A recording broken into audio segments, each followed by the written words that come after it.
This article is entitled "The War on Terrorism." I think we need some clarification of terms.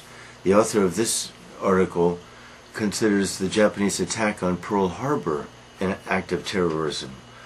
Well, it seems to me there is a difference between a terrorist attack and an attack by a state, an attack of war.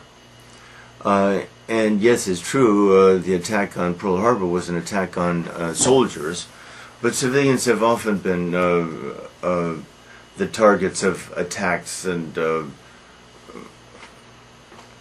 huge acts of violence before, so I think our terms are kind of fuzzy, nebulous here.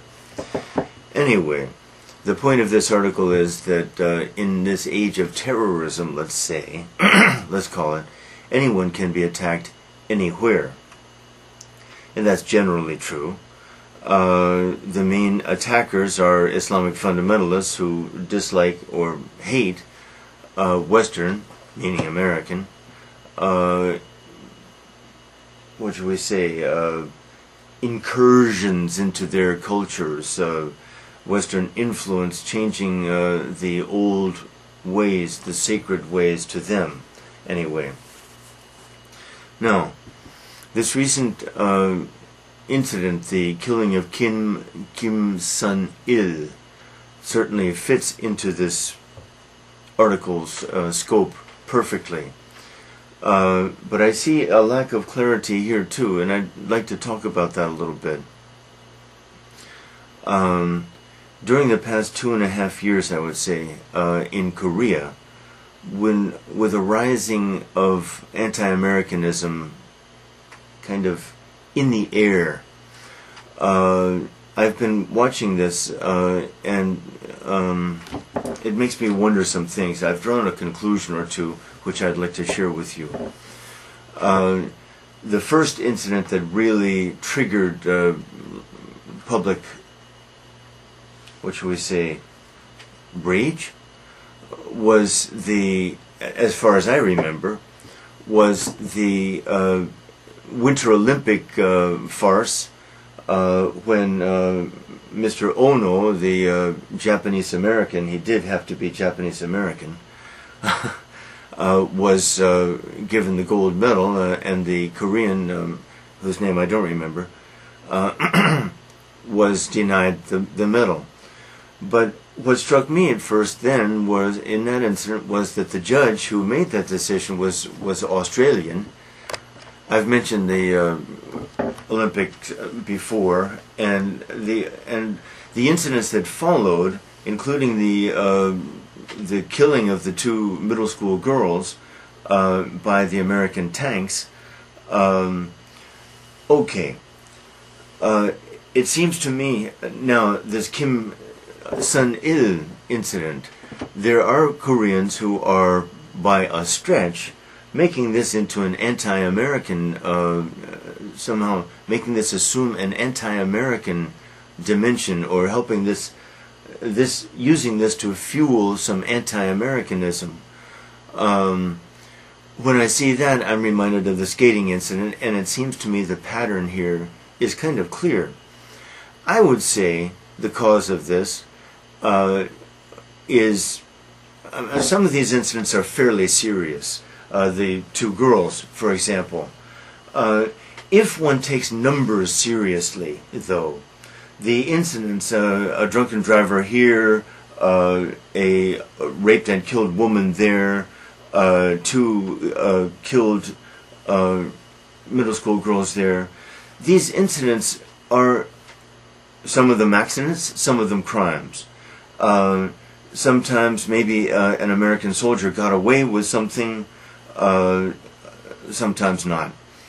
But what they reflect is your country's frustration at being kind of occupied by America, being under the protection, having to be under the protection, apparently having to be under the protection of America, and this is frustrating, kind of humiliating, kind of embarrassing. And if I were Korean, I would feel the same way. On the other hand, to let minor incidents fuel anti-Americanism when such major realities so far overshadow these things, so far make these things what they are, really, I'm afraid, trivial incidents. And this Kim Sun-il, we have it on film, it's true, but people die every day. And if we filmed the lives of the people who died, both before and at the actual deaths of these people, we would find these very moving too. We don't have them on film. Kim Sun-il is one individual.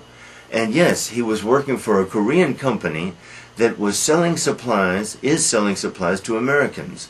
And so that company makes money from America. And Kim Sun-il, yes, made a living, made money from Americans. And he took a risk when he went to Iraq. Of course, what civilian what sane civilian would go to Iraq and consider him or herself safe? I mean, that's absurd. So the emotionalism that has been generated by this incident far,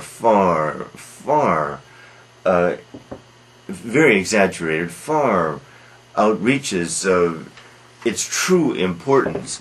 And to use it, because I think that's what happens subconsciously by some Korean people, to use it to fuel anti-Americanism is simply to use it to express one's frustration at being an occupied country.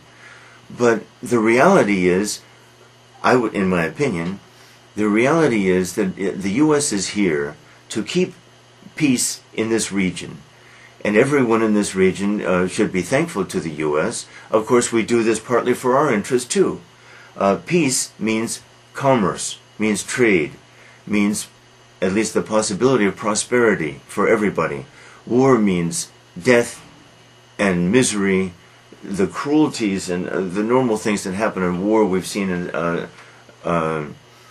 Taeguki, which is a good reminder of what happens in war. We all ought to hope to avoid war, and if the presence of the U.S. here helps to deter that, it's a very good thing. And we all know, I think, that a U.S. withdrawal, I don't think it'll happen because even the U.S. interests are to be here, but it's certainly more to the interests of China, Japan, and South Korea, and even North Korea, that we be here.